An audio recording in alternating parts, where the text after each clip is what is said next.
J'ai enfin reçu Backfire. C'est mon nouveau skateboard électrique. Voilà, ok, c'est un peu trop bas, mais voilà, là vous pouvez le voir. Ça c'est la marque. On va le déballer ensemble, c'est parti. Ok, juste comme ça pour le contexte. Je sais que l'angle il est pas top là, mais j'avais une trottinette électrique que j'ai perdue. J'en ai recommandé une autre qui n'est finalement jamais arrivée et ça fait depuis au moins 5 mois que je l'attends. Donc c'est pour ça que j'ai abandonné l'idée de prendre une trottinette électrique. Et là, voici mon premier skate électrique. On peut juste voir que là, c'est le produit, c'est le Backfire Skateboard. Il y a un skateboard à l'intérieur, j'ai pris le modèle G2T en version noire et dorée. Et ils ont inclus deux chargeurs, un chargeur anglais et un chargeur français. C'est parfait, on va ouvrir ça tout de suite. Voilà, là on peut voir le début du skate. Alors je suis content qu'ils ont mis une boîte de protection en dehors du carton qui contient le skateboard. C'est assez cool. Voilà, ça c'est le carton qui contient le skate. Vous pouvez directement voir le dessous du skate. Là il est vraiment magnifique. J'ai vraiment hâte d'ouvrir et de regarder ce qu'il y a à l'intérieur. Ok, ça s'ouvre ici, attention. Ok, c'est à l'envers. On va ouvrir le paquet. Oh la vache. Il est vraiment trop beau. Ça fait bizarre de le voir en vrai, surtout après un mois. J'ai attendu plus d'un mois avant de le recevoir. Je l'avais commandé en février, mais en février il y a le nouvel an chinois et du coup les Chinois ils travaillent pas pendant 2 semaines. J'ai dû attendre un peu plus longtemps à cause de cela, mais il est enfin arrivé. Et ça fait depuis 2 semaines que je suis en train de regarder ça sur internet.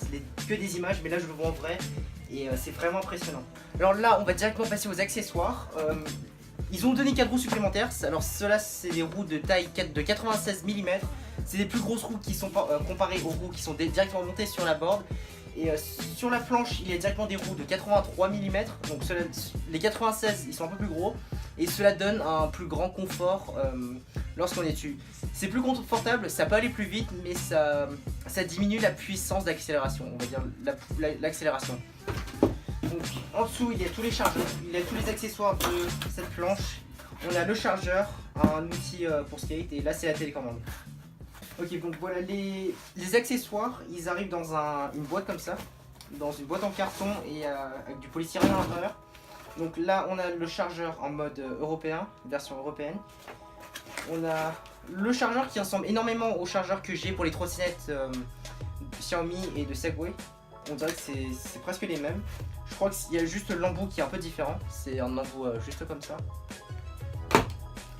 Puis là on a l'outil pour enlever les roues et tout ça, l'outil de skate.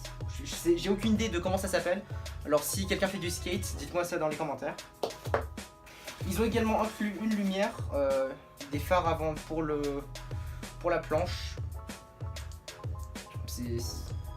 Ok, c'est assez cool.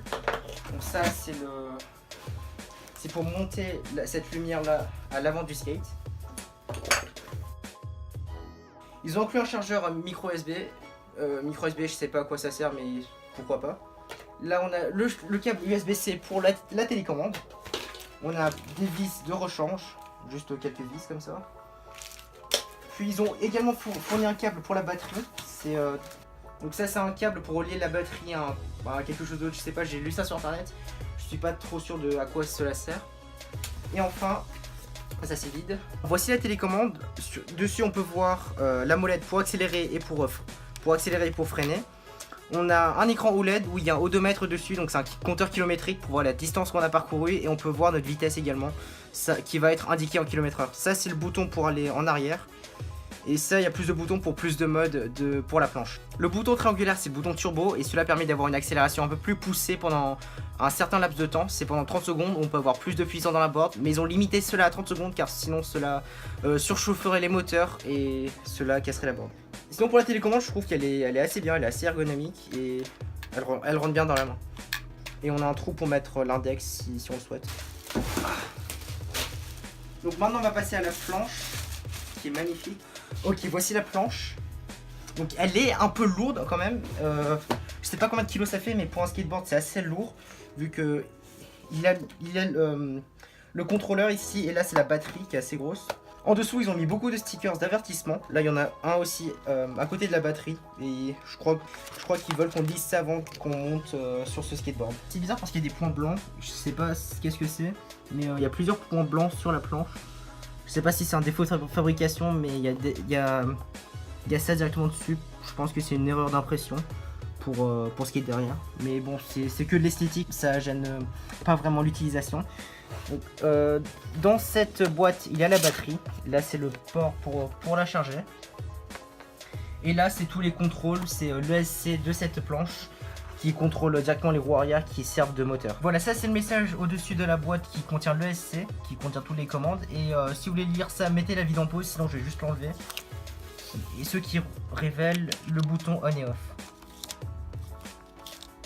Ah, c'est trop cool, il s'allume. Bon, par contre, le sticker, il s'enlève pas bien. Et derrière, au cas où, si cela ne suffisait pas, il y a un avertissement qu'il y a un risque pour qu'on meure ou qu'on a des blessures assez graves si on utilise cette board. Juste au cas où, il y a ça ici et il y a ça de l'autre côté aussi. Là, je peux voir beaucoup de rayures sur la partie de la batterie. Je sais pas si c'est un défaut de fabrication ou c'est moi qui a causé toutes ces rayures, mais il y a plein de rayures ici et il y a des rayures sur cette partie-là également. Puis les points blancs dont je vous en ai parlé. Bon, sinon je suis quand même assez content de cet achat. L'improvisation, c'est pas mon point fort. Je suis désolé si ça c'était un peu le bordel ou si c'est un peu mal dit. Je suis désolé pour ça, mais là on va regarder la board, enfin le skate. Donc là c'est vraiment cool. Là je vais juste essayer de l'allumer pour voir s'il fonctionne. Donc là c'est le bouton on et off, on appuie. La télécommande elle vibre et ça s'allume. Donc sur ça on peut voir la vitesse, le pourcentage de batterie pour la télécommande et pour le skate. Et là on a c'est le mode, là je crois que je suis en mode sport. Je sais pas comment cela se règle. Et à côté il y a la distance qu'on a parcouru avec la planche. Ça doit être connecté vu qu'à présent il me demande pas de me connecter dessus. On va juste essayer si les roues arrière fonctionnent. Oh, ça marche, yes. Donc là j'ai activé le mode turbo. Si on allume, ça monte à 43 km/h sur l'affichage. Mais normalement avec un peu de vitesse on peut monter encore plus haut. Donc je pense que je vais pas utiliser le mode turbo avant d'avoir reçu mon casque. Et lorsque j'aurai reçu mon casque, je vais le tester. Mais ça va assez vite, donc ça pourrait être assez dangereux, surtout si on tombe. Voilà, c'est trop cool. Maintenant il faut juste aller l'essayer dehors. Par contre ma chambre c'est vraiment le bordel. Il y a du papier partout. C'est vraiment un carnage. J'ai pris ma planche, heureusement qu'il est venu avec un peu de batterie à la télécommande aussi. On va tout de suite tester ça dehors. Ça va être la première fois que je monte sur un skate électrique. Je sais pas si je dois avoir peur ou pas, mais ça va être amusant.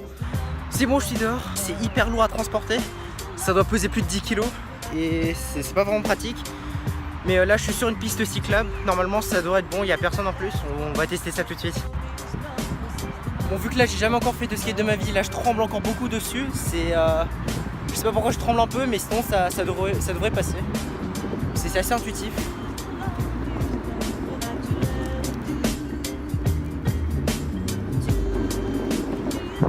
Par contre on ressent vraiment les vibrations du sol. Normalement avec les roues un peu plus larges de 96 mm, normalement on devrait les ressentir moins. Mais là je teste avec les roues 83 mm parce que j'ai envie de d'abord voir c'est quoi la sensation sur ces roues, puis de passer aux plus grandes roues pour voir vraiment la différence. Donc je pense que pour la première, deuxième semaine, je vais vraiment rester sur ces petites roues là. Et là je viens tester le mode sport et je sens que c'est beaucoup plus violent sur l'accélération et sur le freinage. Sur le mode normal, le freinage il est un peu doux et sur le mode sport c'est vraiment fort. Alors il faut que je m'habitue parce que moi je donne des gros coups vu que je viens de commencer. Du coup en soi c'est bien de commencer par le mode débutant car ça va pas trop vite et ça freine pas trop brusquement. Avec le mode sport, on a l'impression vraiment que dès qu'on donne un tout petit coup ça part et dès qu'on donne un tout petit coup ça freine. Ça va être beaucoup plus pratique qu'une trottinette électrique, c'est beaucoup plus petit, c'est beaucoup plus facile à transporter. Malgré que c'est un peu lourd, si on prend sous le bras, on sent vraiment le poids. Ça devrait être un peu plus de 10 kg, mais ça devrait aller. Et voilà, pour l'instant, je l'aime énormément ce skate et ça va être vraiment pratique pour la vie de tous les jours. Ça, c'était tous mes avis quand j'étais sur place. En rentrant chez moi, j'avais pensé à d'autres choses à peut-être vous dire. Alors, le poids du skate, il est assez lourd, certes, mais après, ça se ressent lorsqu'on le porte à une main. Avec la grip tape qui est un peu agressif, ça arrache un peu la peau, mais ce n'est pas bien grave, c'est qu'un tout petit détail. Sinon, les boulons, je sais pas s'il faut que je les resserre un peu plus. Sur internet, j'ai vu que les gens les resserrent directement après avoir reçu leur skate. Car moi, je suis assez instable dessus. Soit ils sont trop desserrés, ou soit c'est moi qui est débutant. Là, c'est quelque chose à voir. Puis quand j'étais sur la planche, j'ai aussi remarqué que lorsqu'on accélère, faut mettre tout son poids en avant sur la jambe avant, et lorsqu'on freine, il faut vraiment mettre tout le poids sur la jambe arrière, car sinon on peut se faire éjecter du skate. Pour les premières fois, je savais pas, donc je me faisais un peu éjecter lorsque j'accélérais brusquement ou lorsque je freinais un peu brusquement. Puis après, j'ai compris et j'ai vu des gens qui ont conseillé ça sur internet, et ça c'est vraiment utile à savoir lorsqu'on débute sur ce type de skate. Là, je pense que j'ai un peu fait le tour de ce que je voulais dire. Cette vidéo, elle est un peu superficielle. J'ai un peu juste montré l'unboxing et mes premières réactions lorsque j'ai reçu ce skate et mes premières impressions. Je pense que je vais faire une vidéo un peu plus détaillée plus tard. Si vous êtes encore là, merci beaucoup d'avoir regardé cette vidéo. N'hésitez pas à lâcher un pouce bleu et de vous abonner à la chaîne si cette vidéo vous a plu. Et moi, je vous dis à très bientôt pour de nouvelles vidéos.